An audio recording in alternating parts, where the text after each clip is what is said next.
السلام عليكم ورحمة الله وبركاته. نحمده ونستعينه ونستغفره ونؤمن به ونتوكل عليه ونعوذ بالله من شرور أنفسنا من سيئات أعمالنا. من يهده الله فلا مضل له ومن يضلله فلا هادي له. ونشهد أن لا إله إلا الله وحده لا شريك له ونشهد أن سيدنا مولانا محمدا عبده ورسوله. قال الله تعالى في القرآن العظيم والفرقان المجيد: أعوذ بالله من الشيطان الرجيم بفضل بسم الله الرحمن الرحيم. والذين يتوفون منكم ويذرون أزواجا يتربصن بأنفسهن 4 أشهر وعشرا. قال نبينا صلى الله عليه وسلم: والله لو كان موسى حيا لوسعه إلا أن يتبعني، أو كما قال عليه الصلاة والسلام والتسليم. صدق الله المولانا العلي العظيم، صدق النبي صلى الله عليه وسلم. رب اشرح لي صدري ويسر لي أمري واحلل عقدة من لساني يفقه قولي. سبحانك لا علم لنا إلا ما علمتنا إنك أنت العليم الحكيم. புகழ் அனைத்தும் அல்லாஹ்வுக்கே சொந்தம். இருளக தலைவர் பெருமானார் ரசூலை கரீம் ஸல்லல்லாஹு அலைஹி வஸல்லம் அவர்கள் மீதும், அவர்களை பின்பற்றிய சஹாபாக்கள், தாபியீன்கள், தபா தாபியீன்கள், இமாம்கள், அவுலியாக்கள், ஷஹதாக்கள், நாதாக்கள், சாலிஹீன்கள், குறிப்பாக அங்கு அமர்ந்திருக்கக்கூடிய நம் அனைவர்களின் மீதும், முஃமினான முஸ்லிமான ஆண் பெண் அனைவர்களின் மீதும் அல்லாஹ்வினுடைய சாந்தியும் சமாதானமும் அன்பும் அருளும் பாதுகாப்பும் என்னென்றும் உண்டாவதாக. ஆமீன். அல்லாஹ் தஆலா நம் அனைவர்களையும் நோயற்றவர்களாக கபூல் செய்வானாக. அவனை நினைத்து வாழக்கூடிய நல்ல முஃமின்களாக நம் அனைவர்களையும் அல்லாஹ் பொருந்திக் கொள்வானாக. அவனது சட்ட திட்டங்களை ஏற்று நடக்கக்கூடிய, அவனது விலக்கல்களை ஏற்று நடக்கக்கூடிய, அவனது விலக்கல்களை தவிர்த்து நடக்கக்கூடிய பாக்கியவான்களில் அல்லாஹ் தஆலா நம் அனைவர்களையும் கபூல் செய்வானாக. நல்ல மனைவி மக்களை அல்லாஹ் நசீபாக்கி தருவானாக. அவனுடைய அனைத்து விதமான பொருத்தங்களையும் பெற்ற நல்லவர்களாக அல்லாஹ் நம் அனைவர்களையும் கபூல் செய்வானாக. பிஹக்கி சய்யிதினா வ ஆலி சய்யிதினா முஹம்மதின் ஸல்லல்லாஹு அலைஹி வஸல்லம். 1446வது ஹிஜ்ரி ஆண்டு 8வது மாதமான ஷாபானுடைய மாதம் இது. பிற 22 இந்த ஜும்மாவிலே நாம் அமர்ந்திருக்கிறோம். அல்லாஹ் தஆலா இந்த ஜும்மாவினுடைய அனைத்து நலன்களையும் அடைந்து கொண்ட நல்லவர்களாகவும் நம் அனைவர்களையும் அல்லாஹ் பொருந்திக் கொள்வானாக. கண்ணியமானவர்களை, இந்த வாரத்துல நமக்கு மத்தியில நாம் கொண்டு வந்திருக்கக்கூடிய செய்தி, நமது ஷரியத்தினுடைய சட்டங்கள். சமீபத்தில் உத்தரகாண்ட் மாநிலத்துல பொது சிவில் சட்டம் அமலுக்கு கொண்டு வந்து விட்டார்கள் என்பதாக நாம பார்க்கிறோம். வர வர ஷரியத்தினுடைய சட்டங்களை பின்பற்றாமல், அதிலும் குறிப்பாக முஸ்லிம்களே பின்பற்றக்கூடாது அப்படிங்கிறது சம்பந்தமாக இப்ப இருக்கக்கூடிய நடுவண் அரசு நிறைய சட்டத்திட்டங்களை ஏற்படுத்தி கொண்டிருக்கிறது. அந்த அடிப்படையில உத்தரகாண்ட்ல பொது சிவில் சட்டம் அப்படிங்கிறது அமலுக்கு வந்துருச்சு அப்படிங்கிறத நாம பார்க்கிறோம். இது முதல் தான். இனிமேல் தான் எல்லா மாநிலங்களுக்கும் இது மாதிரி நாங்கள் ஆக்குவோம்னு சொல்லி அவர்களுடைய உரைகளையும் நாம் அங்கங்க என்ன செய்யறோம், கேட்டுக்கொண்டுதான் இருக்கிறோம் கண்ணியவான்களை. ஆனால் குர்ஆன் ஷரீஃபில் அல்லாஹ் தஆலா சொல்லும் பொழுது, இந்த ஷரியத்தினுடைய சட்டம் அப்படிங்கிறது இருக்குத, இது முஸ்லிம்களுக்கு மாத்திரம் சொந்தமான சட்டம் அல்ல, முழு உலகத்துல இருக்கக்கூடிய முழு மனித சமுதாயத்திற்கும் ஏற்ற சட்டம் இது அப்படிங்கிறத அல்லாஹ் நமக்கு சொல்லி தருகிறான். அல் யௌம அக்மல்து லக்கும் தீனக்கும் வ அத்மம்து அலைக்கும் நிஅமதி வ ரதீது லக்குமுல் இஸ்லாம தீனா. இன்றைய தினத்துல நாம் என்ன செஞ்சிருக்கிறோம்னா, இந்த மார்க்கத்தை பரிபூர்ணப்படுத்தி விட்டோம் அப்படின்னு அல்லாஹ் சொல்கிறான். நபி ஸல்லல்லாஹு அலைஹி வஸல்லம் அவர்களுடைய கடைசி ஹஜ்ஜாக அவர்கள் கலந்து கொண்ட அந்த ஹஜ்ஜில அல்லாஹ் தஆலாவுக்கு இறங்கிய வசனம் தான் இந்த வசனம். இந்த வசனத்தில் அல்லாஹ் சொல்லும் பொழுது, இன்றைய தினம் நாம் என்ன செஞ்சிட்டோம், உங்களுக்கு இந்த மார்க்கத்தை பரிபூர்ணப்படுத்தி விட்டோம், எல்லா சட்டங்களையும் நாம் என்ன செஞ்சிட்டோம், முழுசாக உங்களுக்கு இறக்கி கொடுத்து விட்டோம் அப்படிங்கிற செய்தி அல்லாஹ் தஆலா நமக்கு சொல்லி இருக்கிறான்னு சொன்னா, இதுதான் அல்லாஹ்விடத்துல ஏற்றுக்கொள்ளப்பட்ட சட்டம் அப்படிங்கிறதையும் ஏற்றுக்கொள்ளப்பட்ட மார்க்கம் அப்படிங்கிறதையும் அல்லாஹ் அந்த வசனத்தினுடைய தொடர்ச்சிகளில அருமையாக சொல்லி தருவான் கண்ணியவான்களை. ஆக இந்த ஷரியத்தினுடைய சட்டம் தான் சிறந்தது, அல்லாஹ்விடத்துல ஏற்றுக்கொள்ளப்பட்ட மார்க்கம் அப்படிங்கிறதும் இதுதாங்கிறத இந்த இஸ்லாத்தை பத்தி அல்லாஹ் சொன்னதுக்கு அப்புறமும் இல்ல இதை யாரையும் பின்பற்ற நான் விட மாட்டேன் அப்படின்னு சொல்லிக்கிட்டு ஒரு சமூகம் கங்கணம் கட்டி கொண்டு இருக்கிறது. அதற்கு தோதுவார் போல் நம்ம மார்க்கத்துக்குள்ள இருக்கக்கூடிய மக்களே என்ன செய்யறோம் அப்படின்னு சொன்னா, அவர்களுக்கு உடன்படக்கூடியவர்களாக, நம்மளுடைய ஷரியத் சட்டத்திற்கு நாம் செவிதாழ்த்தி கேட்கக்கூடியவர்களாக, அதெல்லாம் இந்த காலத்துக்கு ஒத்து வருமா, அதெல்லாம் பழமைவாதிகள் பின்பற்றக்கூடியது அப்படிங்கிற மாதிரி உண்டான விஷயங்களை எல்லாம் நம்மவர்களிலேயே நிறைய பேர் நாம் என்ன செஞ்சுக்கிட்டு இருக்கிறோம், பேசிக்கிட்டு இருக்கிறோம். கண்ணியமானவர்களை, சமீபத்துல ஒரு முஸ்லிம் பெண் ஒருவர், சபீதா அப்படிங்கக்கூடிய ஒரு முஸ்லிம் பெண் என்ன செய்து ஒரு கோர்ட்ல ஒரு வழக்கை கொண்டு வருது. அந்த வழக்கு எது சம்பந்தமானதுன்னா, நான் பிறப்பால் முஸ்லிமாக பிறந்த பெண், நான் பிறப்பால் முஸ்லிமாக பிறந்திருக்கிறேன், ஆனால் நான் இப்பொழுது மேஜராக இருக்கிறதுனால நான் எதை பின்பற்றுவதற்கும் எனக்கு வாய்ப்பு இருக்கிறது, எனக்கு தனி உரிமை சட்டம் நமக்கு இந்த இந்தியாவில கொடுக்கப்பட்டு இருக்கிறது. அந்த அடிப்படையில நான் முஸ்லிமாகவே இருந்துக்கிறேன், ஆனா சட்ட திட்டங்களை பின்பற்றுறதுல இந்தியாவுடைய சட்டத்தை நான் பின்பற்றிக்கிறதுக்கு எனக்கு அனுமதி வேணும், இதற்கு நீங்க அனுமதி தரணும்னு சொல்லி கோர்ட்ல என்ன செஞ்சிருக்குதுன்னு சொன்னா, அது வழக்கு தொடர்ந்து இருக்கிறதுக்கு நீ வாங்கல.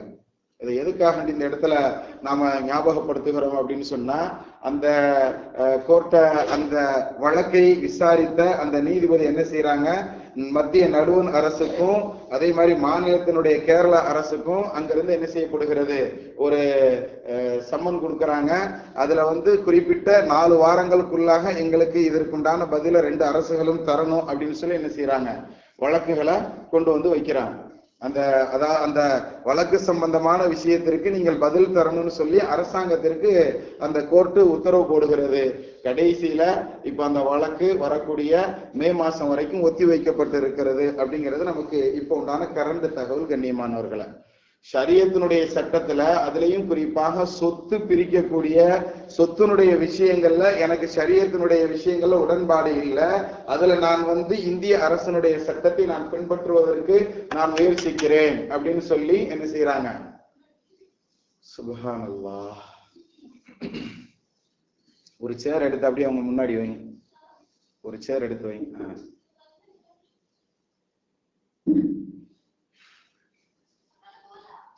வாங்க, இப்படி வாங்க, அங்கேயே எல்லாரும் உட்கார்ந்துட்டா வர்றவங்களுக்கு இடைஞ்சலா இருக்கு. இந்த பக்கம் வந்து ஜஸாக்கல்லாஹ். அப்ப ஷரியத்தினுடைய சட்டங்கள் சம்பந்தமான விஷயங்களில் நமது முஃமின்கள் கூட எப்படி இருக்கிறோம் அப்படின்னு சொன்னா, அது எனக்கு உடன்படல, அது எனக்கு பாதகமாக இருக்கிற மாதிரி தெரியுது, அதனால எனக்கு அந்த சட்டம் வேண்டாம், நான் அதை விட்டுட்டு இந்த சட்டத்தை எடுத்துக்கிறேன் அப்படின்னு சொல்லி, அதாவது நமது தீனுல் இஸ்லாத்துல இருக்கக்கூடிய மக்களே, அதிலும் குறிப்பாக கேரளா போன்ற தீனுல் இஸ்லாத்தை நல்லபடியாக பின்பற்றி நடக்கக்கூடிய மாநிலங்களிலும் கூட இது மாதிரி உண்டான விஷயங்கள் நடைபெறுகிறது அப்படின்னு சொன்னா, நாம் சிந்திக்கணும், நம்ம ஷரியத்தை பத்தி நம்ம எந்த அளவுக்கு கவனக்குறைவாக இருக்கிறோம். இப்ப இது மாதிரி உண்டான சூழல்கள்லாம் எதை நோக்கி நம்மளை நகர்த்திக்கிட்டு போகுதுன்னு சொன்னா, எப்படி வரும் கடைசியிலன்னு சொன்னா, உத்தரகாண்டை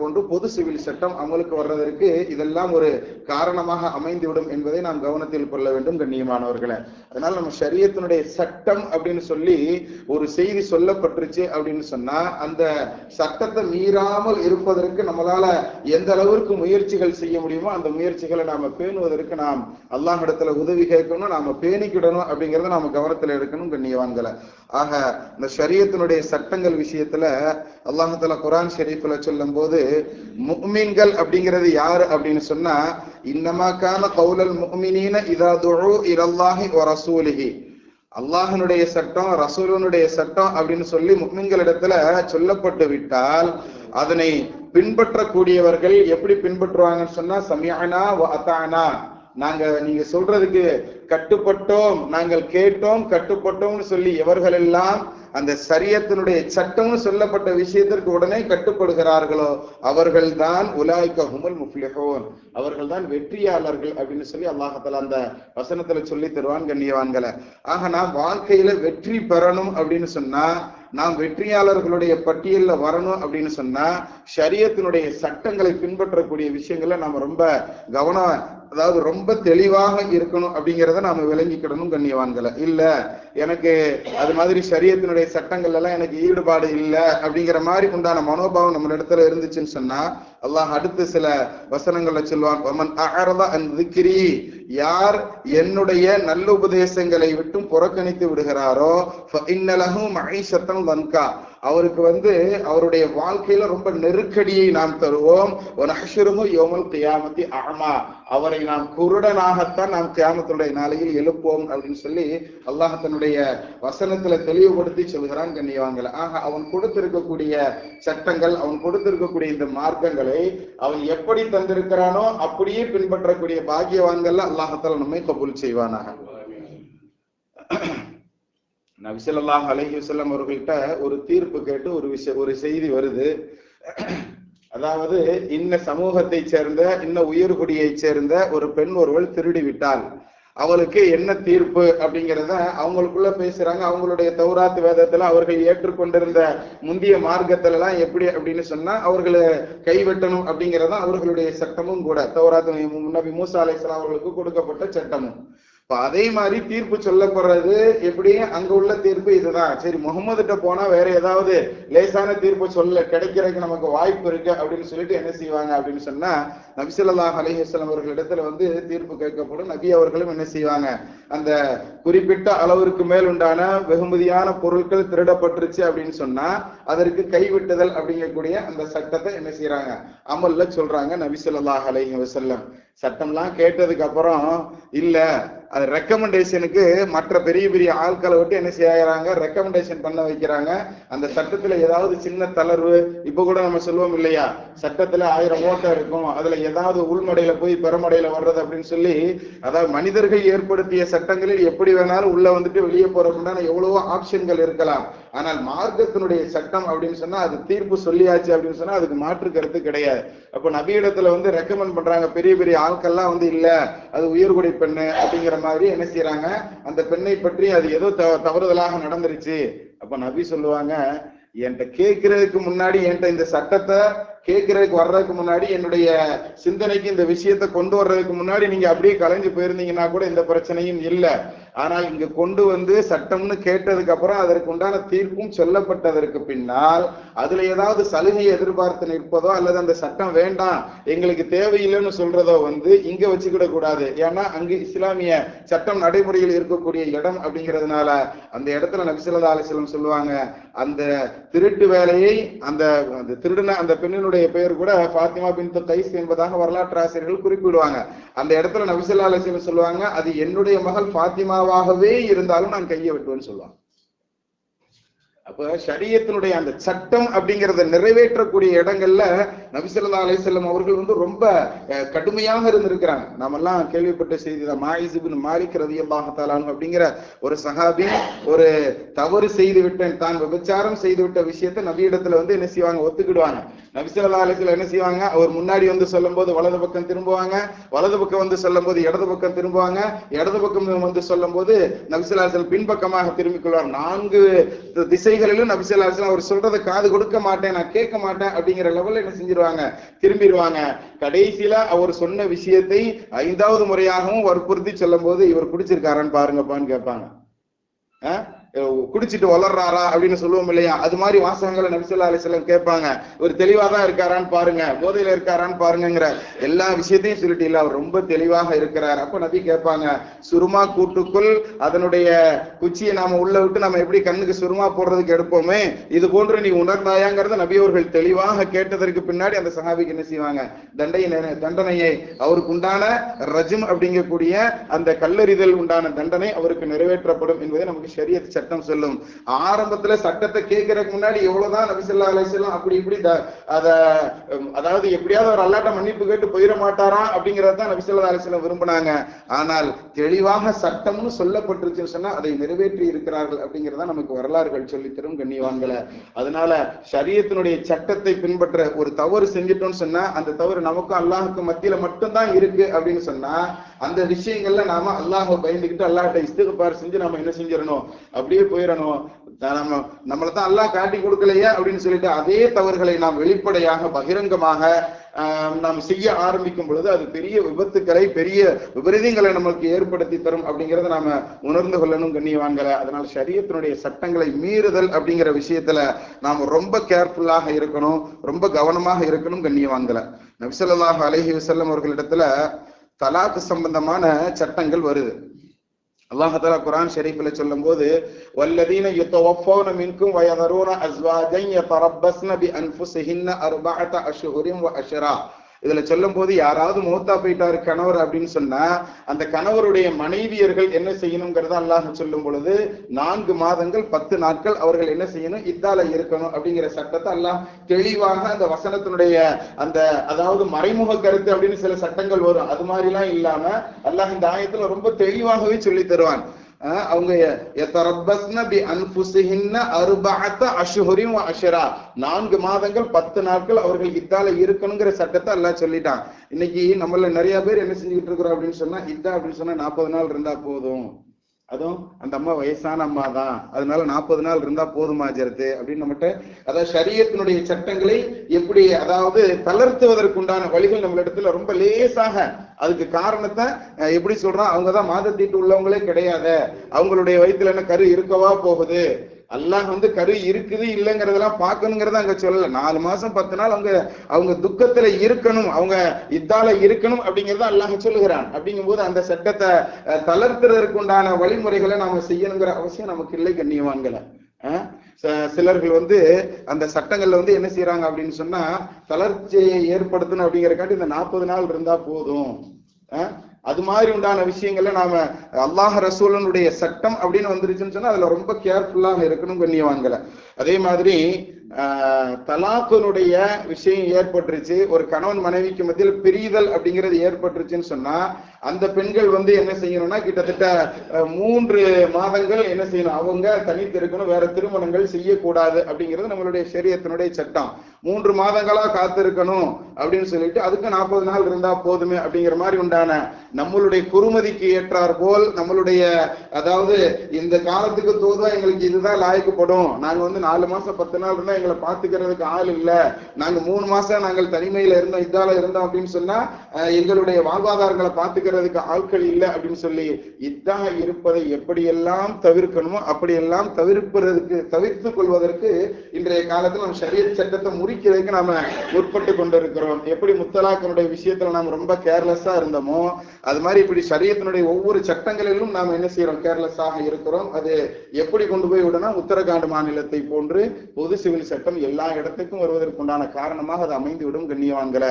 அதனால ரொம்ப ஷரியத்தினுடைய சட்டம் அப்படின்னு சொன்னா ஒவ்வொரு விஷயத்தை நாம செய்யும் போது இதுல என்ன நமக்கு மார்க்கம் சொல்லி தரப்பட்டிருக்கு, ஷரியத்தினால இலகுவா விளங்குறதுக்கு ஒரு விஷயம் சொல்லட்டுமா, மனிதர்களுக்கு மக்களுக்கு எதெல்லாம் நல்லவை பயக்குமோ நல்லதை செய்யுமோ நலவான விஷயங்களாக எவைகள் எல்லாம் இருக்குமோ அதெல்லாம் ஷரியத்துல ஆகமான விஷயம், எதெல்லாம் ஷரியத்துல மனிதர்களுக்கு தீங்கை ஏதாவது ஒரு விதத்துல தருமோ அதெல்லாம் மனிதர்களுக்கு தடுக்கப்பட்ட விஷயங்கிறத இதுதான் ஷரியத்தினுடைய சட்டத்தினுடைய ஒரு பொதுவான ஒரு காணும் ஒரு நியதி என்பதாக நமக்கு இமாம்கள் சொல்லி தருவாங்க கண்ணியவான்களை. ஆனால் அது எந்த விதத்துல நலவு பயக்குது எந்த விதத்துல அது தீமையை தருதுங்கிறத பகுத்தறியக்கூடிய தன்மை உடையவர்களுக்குத்தான் அது சரியான முறையில விளங்கிக்கிட முடியும் அப்படிங்கிறதையும் கவனத்துல நாம எடுத்துக்கொள்ளணும் கண்ணியவான்கள். ஆக இந்த ஷரியத்தினுடைய இந்த தலாக் போன்ற இத்தாவுடைய காலங்கள் போன்ற இந்த விஷயங்கள் எல்லாம் நம்ம ரொம்ப கவனமாக இருக்க வேண்டிய சூழல்கள்ல நாம இருக்கிறோம் கண்ணியவான்களை. அதே மாதிரி நான் அந்த மேற்சொன்ன சொத்து விஷயம், அந்த சொத்து விஷயத்துல கூட எப்படி இது மாதிரி அதாவது முஸ்லிம்களுடைய சொத்தினுடைய சட்டத்துல ஆண்களுக்கு 2 பங்கு பெண் பிள்ளைகளுக்கு 1 பங்கு அப்படிங்கிறது சட்டம். ஆனா இந்தியாவுடைய சட்டத்தை நான் இந்த விஷயத்துல நான் தேர்ந்தெடுக்கிறேன் அப்படின்னு சொல்லி ஒரு பெண் வழக்கு தொடுக்கிறாங்க அப்படின்னு சொன்னா அப்ப தனக்கு இந்தியாவுடைய சட்டத்துக்குள்ள போகும்போது எனக்கு அந்த 1% அதிகமாக கிடைக்கும் அப்படிங்கிறதுனால அந்த பெண் அதை தேர்ந்தெடுக்கிறாங்க பாருங்க. இதுதான் மனோ இச்சையின் பிரகாரம் நடக்கிறது. ஷரியத்தை விட்டுட்டும் நாம மற்றதை தேர்ந்தெடுக்கிறதுக்கு உண்டான காரணங்கள் இந்த துனியாவை நாம அடைஞ்சுக்கிடணும் அப்படின்னு நாம நினைக்கிறோம். ஆனால் அல்லாஹ் சொல்கிறான், யாரு என்னுடைய இந்த நல்லுபதேசங்களை இந்த ஷரியத்தை இந்த சட்ட திட்டங்களை விட்டுட்டு யார் புறக்கணிக்கிறார்களோ அவர்களுடைய வாழ்க்கையை நாம் நெருக்கடியாக ஆக்கி விடுவோம் அல்லாஹ் சொல்றான். நெருக்கடி மட்டுமல்ல, அவரை நாம் கியாமத்து நாளையில் எழுப்பும் பொழுது வனஹ்ஷுருஹு யௌமல் கியாமத்தி அஅமா, கியாமத்துடைய நாளையில நாம் குருடர்களாக அவர்களை எழுப்புவோம் அல்லாஹ் சொல்றானா. நாம் கியாமத்து நாளையில குறைந்தபட்சம் அல்லாஹ்வுடைய புது மன்னிப்பு கிடைத்த நல்லவர்கள் வரணுங்கிறத நாம துஆ செய்யணும்னு எதிர்பார்க்கக்கூடியவர்கள். அப்படி இருக்கும்போது அங்கு நாம் குருடர்களாக வந்தோம் அப்படின்னு சொன்னா அது எவ்வளவு பெரிய பாதிப்பை ஏற்படுத்தும். அல்லாஹ்வுடைய இந்த வாழ்க்கையில நாம நெருக்கடியோடு நாம இருந்தோம்னு சொன்னா அது எவ்வளவு பெரிய பாதிப்புக்கு வருங்கிறத நாம கவனத்துல எடுக்கணும். அல்லாஹ் தஆலா அவனுடைய சட்டங்களை பின்பற்றி மனது ஒப்ப பின்பற்றி நடக்கக்கூடிய நல்ல முஃமின்களாக அல்லாஹ் நம் அனைவர்களையும் கபூல் செய்வானாக. பிஹக்கி சய்யிதினா வ ஆலி சய்யிதினா முஹம்மதின் ஸல்லல்லாஹு அலைஹி வஸல்லம்.